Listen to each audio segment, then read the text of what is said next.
이론 강의 42강 부동산 관리 기출문제 풀어보겠습니다. 기출문제집 202페이지 펴보시고요. 1번 부동산 관리에 관한 설명으로 옳지 않은 것은 1. 부동산 관리는 부동산 소유자의 목적에 따라 대상 부동산을 관리상 운영, 유지하는 것이다.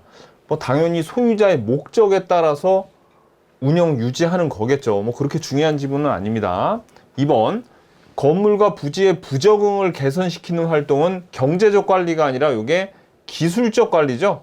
기술적 관리입니다. 그러니까 옳지 않은 거 찾으니까 답은 쉽게 2번이 나왔네요. 3번 위탁 관리 방식의 장점은 전문업자를 이용함으로써 합리적이고 편리하며 전문화된 관리와 서비스를 받을 수 있는 점이죠. 이 위탁 관리 방식의 가장 큰 장점.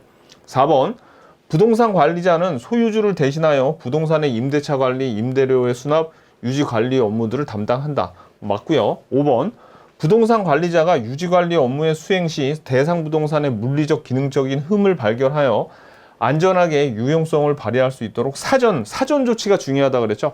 사전에 조치하는 것이 일반적이다. 답은 2번이에요. 2번 부동산 관리에 관한 설명으로 틀린 것은 1번 우리나라에는 부동산 관리와 관련된 전문 자격 제도로 주택관리사가 있다. 맞습니다. 2번 부동산 관리를 위탁받은 회사는 일반적으로 소유주에게 해당 부동산 관리에 관한 사항 등을 보고하겠죠. 맞고요. 3번 부동산 간접 투자 규모가 커지면서 간접 투자라는 게 뭡니까? 자, 부동산 직접 투자는 그냥 어떤 한 개인이 부동산을 직접적으로 사들이는 거예요. 그러면 관리를 누가 하겠어요? 그냥 이 사람이 하면 되지. 그런데 간접 투자는 어떻게 하는 거냐면 우리가 그동안 배웠던 부동산 리츠, 부동산 펀드, 여러 사람들이 모여서 돈을 만듭니다. 큰 돈을 만들어서 요 돈 가지고 큰 몇백억짜리 빌딩 사죠.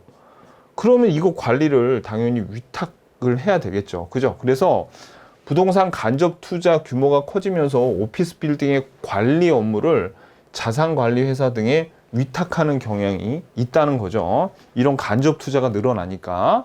4번 오피스 빌딩에 대한 대대적인 리모델링 투자 의사결정. 요거는 시설 관리에 속하는 게 아니라 뭐에 속한다? 자산 관리에 속하는 거죠. 투자니까. 그래서 답이 4번입니다. 틀린 거 찾으니까. 5번 도시와 건축 기술의 발전, 부재자 소유의 증가 등으로 인해서 부동산 관리의 필요성이 커지고 있다. 요 5번 지문 중요하니까 요 5번 지문 꼭 알아두셔야 됩니다. 3번 건물의 내용 연수와 생애 주기에 관한 설명으로 옳은 것은 기억번 건물 이용으로 인한 마멸 및 파손, 시간의 경과 등으로 생기는 노후화 때문에 사용이 불가능하게 될 때까지 버티는 연수가 뭐예요? 이거는 물리적 내용 연수죠. 그러니까 물리적 내용 연수가 요 2번하고 5번밖에 없어요. 그래서 1번, 3번, 4번은 답이 아니고 건물의 물리적 유용성이 가장 높게 나타나는 단계가 신축 단계죠. 안정 단계는 뭡니까? 이거는 경제적 유용성이 최대인 그 단계예요. 그래서 답이 5번입니다. 4번 부동산 관리에 관한 설명으로 옳지 않은 것은 1번 부동산 관리자가 상업용 부동산의 임차자를 선정할 때 가능 매상고가 뭡니까? 이게 매출액이죠.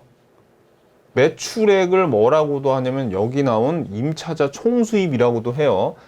그래서 가장 중요한 기준이 돼서 그 이유가 왜냐하면 이런 상업용 부동산은 여기 나오는 비율 임대차, 즉 이런 매출액에 임차자의 총수입의 몇 %를 받는 이런 비율 임대차를 받기 때문에 그래서 가능 매상고, 매출액이 가장 중요한 기준이 되죠. 그래서 비율 임대차는 임차자의 총수입의 일정 비율을 임대료로 지불하는 것을 말하죠.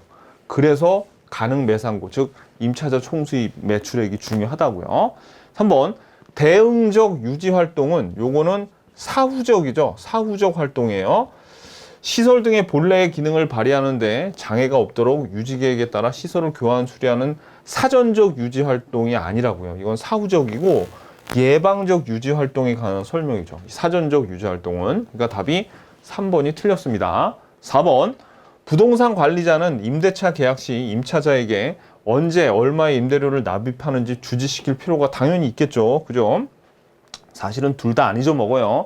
돈 내야 되는 사람이나 이런 임대차 계약에서 돈 받아야 될 사람이나 안 잊어먹습니다. 돈 받아야 될 사람은 악착같이 기억하고 있습니다. 자, 5번 임대료 손실보험은 건물 화재 등으로 피해가 발생하여 건물을 수리 및 복원하는 기간 동안 초래되는 임대료 손실을 보상해주는 보험이더라. 요 임대료 손실보험에 대한 요 내용도 요 지문을 통해서 알아두셔야 됩니다. 5번 부동산 관리 방식에 따른 해당 내용을 옳게 묶은 것은, 자 그럼 여기 자기 관리 방식하고 위탁 관리 방식에 6개의 지문이 있는데, 6개 보기가 있는데 이 중에서 4개에 해당하는 게 맞아 들어가는 거네. 한번 볼게요. 소유자의 직접적인 통제권이 강화된대요. 그럼 이거 자기 관리 방식이죠. 그러니까 기억이 들어가야 됩니다. 여기 자기는 기억이 들어가야 돼. 맞아. 근데 위탁인데 기억이 들어갔으니까 요 4번은 답이 될 수가 없고, 자기 관리 방식인데 기억이 없죠. 그럼 얘도 답이 될 수 없겠네. 그죠? 자, 그럼 답은 1번, 2번, 5번 중에 하나예요. 관리의 전문성과 효율성을 높일 수 있대. 이거는 위탁이죠. 위탁이니까 니은이 여기 들어가면 답이 아니에요. 근데 얘는 지금 니은이 들어갔으니까 1번도 답이 아니네. 그죠?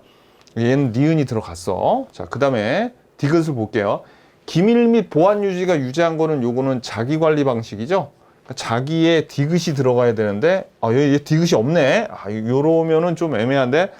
그러면 미음하고 비읍 둘 중에 하나가, 요 둘 중에 하나를 우리가 알아야 되겠네. 그럼 둘 중에 하나만 우리가 검증을 하면 둘 중에 틀린 놈을 찾을 수가 있어요. 대형 건물 관리에 더 유용한 건 뭡니까? 위탁 관리죠. 얘 미음이 들어가 있어. 얘는 미음이 들어가 있으면 틀리네. 그러니까 답이 그냥 5번이네요. 그죠? 자, 나머지도 볼게요. 그래서 요거는 위탁 관리 방식이고요. 1번 건물 설비의 고도화에 대응할 수 있다도 요것도 위탁이고요. 그 다음에 소유와 경영의 분리가 이게 위탁이죠. 그죠? 그래서 위탁이 요 4개입니다. 요 4개. 그래서 요 4개가 위탁 관리 방식이다. 그래서 자기 관리 방식은 요 기억과 디귿 2개밖에 없네요. 6번 다음의 업무를 모두 수행하는 부동산 관리의 유형은, 자 여기 포트폴리오 딱 봐도 이거 자산 관리겠죠. 여기 우리 투자론에서 배웠던 내용들 나오면, 특히 이 포트폴리오 관리 나오면 그냥 뭐냐면 자산 관리입니다. 요거 투자 리스크, 재투자, 매입 매각 관리 다 자산 관리에 해당하더라. 답은 1번이에요.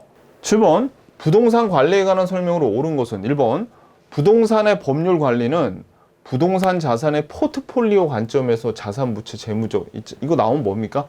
법률 관리가 아니라 이거 자산 관리죠. 그러니까 옳은 거 찾았는데 요거 지금 하나 틀렸네. 2번 부동산 관리에서 유질한 외부적인 관리 행위로 부동산의 외형 형태를 변화시키면서 양호한 상태를 지속시키는 행위래요. 모르겠죠.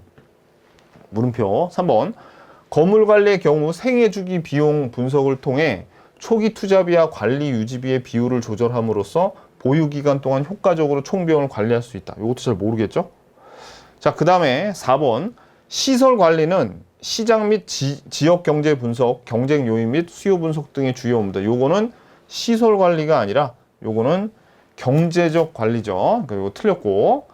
그 다음에 5번 자산 관리는 건물의 설비, 기계 운영 및 보수 유지 관리. 그럼 이건 자산 관리가 아니라 이거는 이게 시설 관리죠. 그러니까 우리가 지금 확실하게 틀린 거는 1번, 4번, 5번을 제거할 수 있는데 2번하고 3번은 사실 그렇게 중요하지 않습니다. 이게 중요하지 않은데 2번은 이 유지라는 거의 정의가 이런데 여기서 뭐가 틀렸냐면 이게 외부적인 관리 행위가 아니라 내부적인 관리 행위라서 이게 틀린 거야. 근데 뭐 유지의 정의를 이것 때문에 억지로 외울 필요는 없고요. 그 다음에 3번도 답이 그래서 3번이거든요. 3번이긴 한데 이것도 뭐 여러분들이 딸딸 외울 필요는 없고 그냥 이해만 하고 넘어가자고요. 건물 관리의 경우에 생애 주기 비용이래. 이 생애 주기 비용이 뭐냐면 처음에 신축에서부터 요거를 철거할 때까지 들어가는 비용인데, 요 생애 주기 비용, 신축에서부터 철거까지의 비용 분석을 통해서 초기에 들어가는 투자비와 그 다음에 여기서 계속 들어가는 요 유지비 비용의 비율을 조절하면 보유 기간 동안 효과적으로 총 비용을 관리할 수 있대요. 뭐 너무나 당연한 얘기를 정말 어렵게 적어놨죠. 그죠? 그러니까 돈 관리, 요거 처음에 들어가는 돈하고 여기 있는 투자, 그 유지비 같은 것들을 잘 관리하면 총 비용을 적게 관리할 수 있대. 이런 말 누가 못해. 그죠? 그러니까 뭐 그렇게 중요한 문장들이 아니에요. 그러니까 우리는 1번, 4번, 5번이 중요한 거지 2번, 3번은 얘는 뭐 얘도 별로 안 중요하고 3번도 답이점 별로 안 중요합니다. 아무튼 답은 근데 3번이에요. 8번 부동산 관리에 관한 설명으로 틀린 것은 1번 위탁관리 방식은 건물 관리의 전문성, 위탁관리하면 요 전문성입니다. 통하여 노후화의 최소화 및 효율적 관리가 가능하여 그리고 요 대형 건물 유리하죠. 요 유용하다. 맞고요. 2번 토지의 경계를 확인하기 위한 경계 측량을 실시하는 등의 관리는 기술적 측면의 관리에 속한다. 맞고요. 3번 부동산 관리는 법, 경, 기 측면에 있어 설비 등의 기계적인 측면과 경제 경영을 포함한 그렇죠. 그러니까 법경기니까 종합적인 접근이 요구되겠죠. 맞고 4번 자치 관리 방식은 관리 요원이 관리 사무에 안일해지기 쉽고 관리의 전문성이 결여될 수 있는 단점이 있죠. 맞습니다. 요거 자가 관리 방식, 직접 관리 방식, 자치 관리 방식 뭐 다 맞아요. 5번 혼합 관리 방식은 필요한 부분만 선별하여 위탁하기 때문에 관리의 책임 소재. 자, 요 혼합 관리 방식의 단점 중에 가장 큰 단점 중에 하나가 책임 소재가 불분명해지는 거죠. 그러니까 여기 틀렸습니다. 그래서 답이 5번이에요. 9번 부동산 관리에 관한 설명으로 틀린 것은 1번 법률적 측면의 부동산 관리는 부동산의 유용성을 보호하기 위하여 법률상의 제반 조치를 취함으로써 법적인 보장을 확보하려는 것이다. 뭐 맞습니다. 여기 법률적 측면의 부동산 관리. 2번 시설 관리는 부동산 시설을 운영하고 유지하는 것으로 시설 사용자나 기업의 요구에 따르는 소극적 관리에 해당한다. 맞고요. 3번 자기 관리, 직접 관리 방식은 전문 관리 방식에 비해 기밀 유지에 유리하고 의사결정이 신속한 경향이 있다. 맞죠? 4번 임차 부동산에서 발생하는 총 수입의 일정 비율을 임대료로 지불하는 게 이게 비율 임대차라 그랬죠. 상업용 부동산에 쓰는 거. 자, 5번 경제적 측면의 부동산 관리는 대상 부동산의 물리적 기능적 하자의 유무를 판단하여 필요한 조치를 취한대요. 경제적 측면이 아니라 이게 기술적 측면이죠. 그래서 답이 5번이네요. 10번 다음 설명에 모두 해당하는 부동산 관리 방식은 소유자의 의사 능력이 지휘 통제력이 발휘돼요. 이것만 보더라도 자기 관리 방식이네. 그죠? 업무의 기밀 유지에 유리하다. 업무 행위의 안일화를 초래하기 쉽다. 전문성이 낮은 경향이 있다. 이게 자기 관리 또는 직접 관리라고도 하죠. 요거 그래서 답이 5번이에요. 11번 다음 설명에 모두 해당하는 부동산 관리 방식은 관리의 전문성과 효율성을 제공해. 이것만 보더라도 그냥 위탁 관리 방식이네. 답은 2번이죠. 나머지도 읽어볼게요. 건물 설비의 고도화에 대응, 전문업자의 관리 서비스, 전문업자, 그다음에 대형 건물의 관리의 유용, 대형 건물, 기밀 유지에 어려움이 있죠. 그죠? 그래서 답이 2번입니다.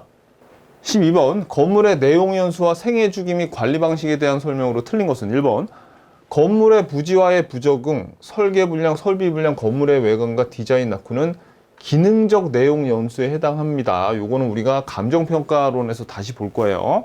2번 인근 지역의 변화, 인근 환경과 건물의 부적합, 당해 지역의 건축물의 시장성 감퇴는 경제적 내용 연수에 미치는 요인이고요. 요것도 감정평가론에서 볼 거고. 3번 건물의 생애주기 단계 중 안정 단계에서 건물이 양호한 관리가 이루어진다면 안정 단계의 국면이 연장될 수도 있겠죠. 맞고요. 4번 건물의 생애주기 단계 중 노후 단계는 일반적으로 건물의 구조, 설비, 외관 등이 악화되는 단계이다. 맞고요. 5번 건물의 관리에 있어서 재무 회계 관리, 시설 이용, 임대차 계약, 인력 관리는 위탁하고 청소를 포함한 그 외 나머지는 소유자가 직접 관리했대요. 그러면 이거는 서로 자가 위탁 관리야, 그 다음에 직접 관리, 자기 관리를 서로 섞은 거네. 그러니까 이게 위탁 관리가 아니라 혼합 관리 방식이죠. 그죠? 그래서 답이 5번이에요.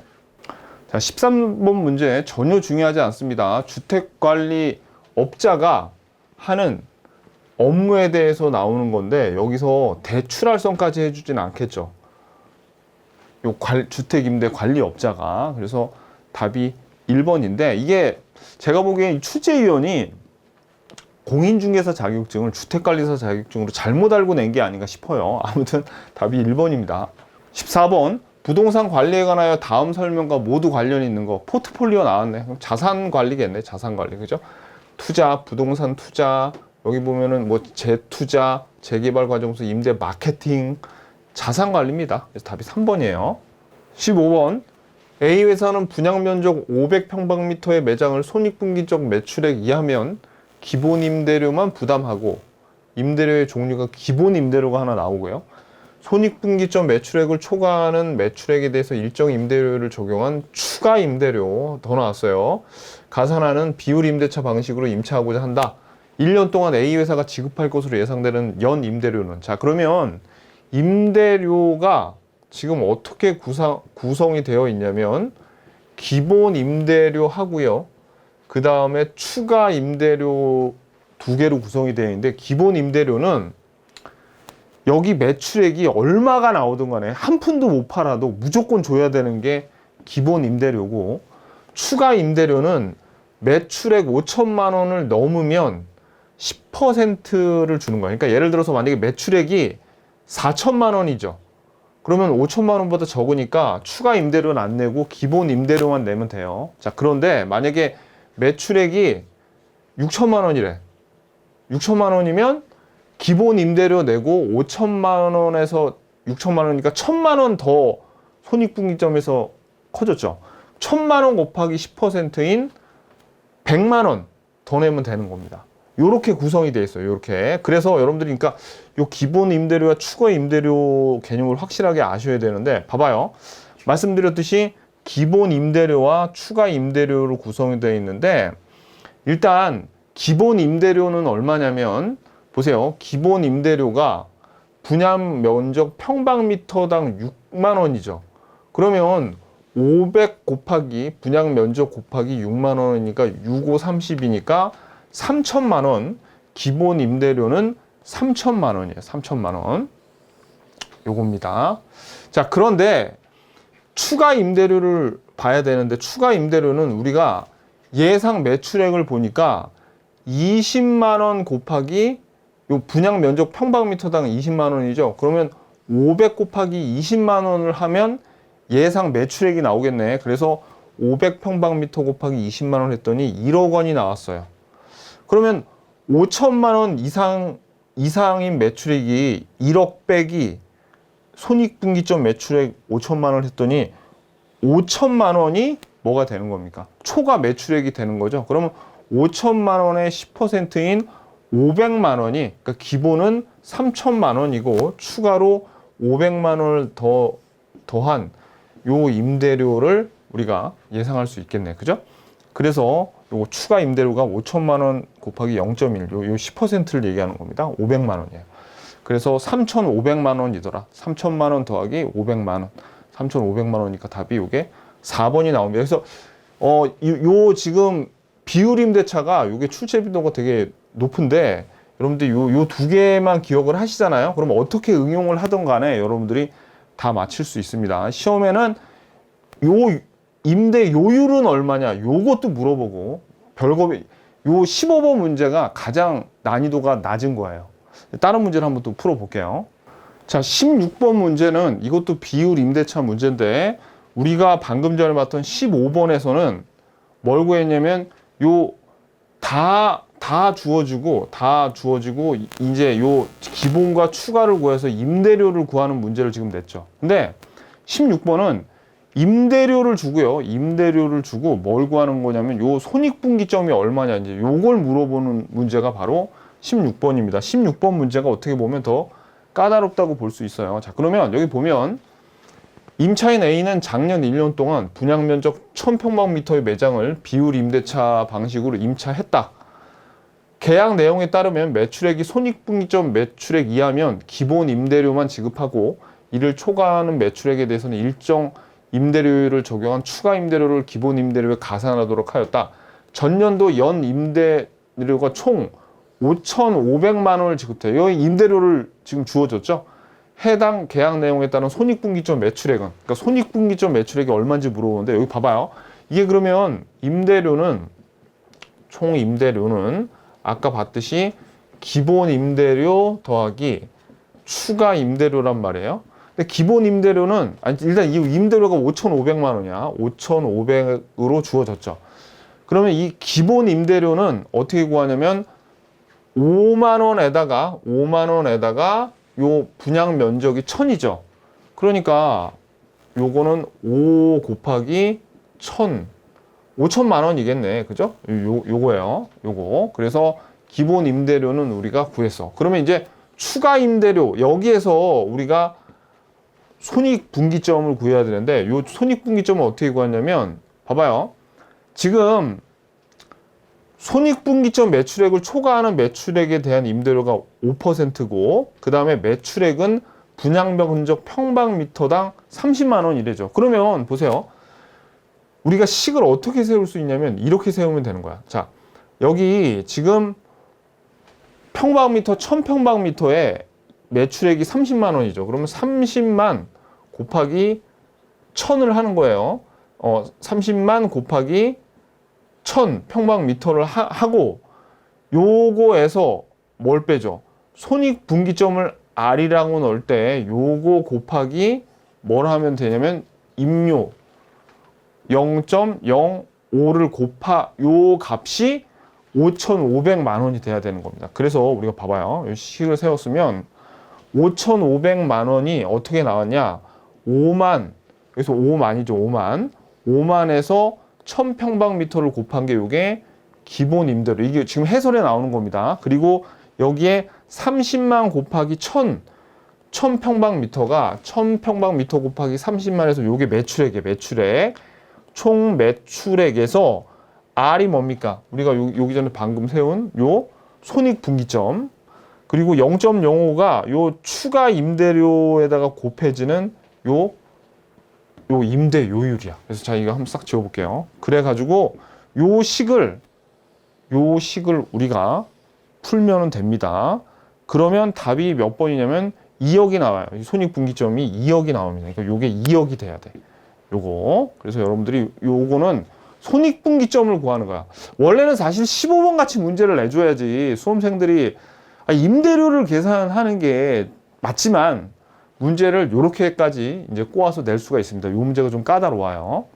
자, 17번. 요 17번은 우리가 15번 문제에서 보면 뭐를 구하는 거냐면 여기서 임대요율이 얼마냐를 구하는 거예요. 16번 문제는 손익분기점이 얼마냐 구하는 거고 15번 문제가 가장 스탠다드하게 임대료가 얼마냐 그게 기본 임대료 더하기 추가 임대료였죠. 그래서 15, 16, 17 이렇게 나왔었는데 자, 요거는 어떻게 구하냐면 보세요, 여러분들. 이게 지금 임대료가 아까 말씀드렸듯이 임대료가 기본 임대료 더하기 추가 임대료예요. 그러면 이 문제에서 분명히 요 기본 임대료하고 요 임대료하고 요 추가 임대료의 손익분기점이라던가 그런 정보를 다 줄 텐데 봐봐요. A회사는 전년도에 임대면적 750의 매장을 비율임대차 방식으로 임차했는데 여기에서 기본 임대료를 지급하고 요 손익분기점을 초과하는 매출액에 손익분기점 매출액을 초과하는 매출액에 대해서는 임대료를 적용한 추가 임대료를 낸대. 그러니까 기본 더하기 추가 똑같죠. 그리고 여기에서 뭐도 주어졌냐면 연 임대료 1억 2천만 원이 여기 주어졌어요. 임대료 1억 2천. 그리고 요때 구하고자 하는 게 추가 임대료율을 구하는 거죠. 율을 구하는 거. 그러면 기본 임대료는 얼마냐면 여기에서 평방미터당 10만 원이니까 10만 원 곱하기 750을 해야 돼요. 그러니까 10만 곱하기 750 요게 기본 임대료고 추가 임대료는 어떻게 구하냐? 추가 임대료는 지금 요 전년도 매출액이 평방미터당 100만 원이죠. 100만 원 곱하기 자 봐봐요, 여러분들. 100만 원 곱하기 750에서 뭘 빼야 돼? 손익분기점 매출액인 평방미터당 60만 원 빼는 거죠. 그럼 요것도 60만 곱하기 750 요거에다가 뭘 곱해야 돼? 곱하기 우리가 구하고자 하는 요율을 곱해야 된다고. 요율.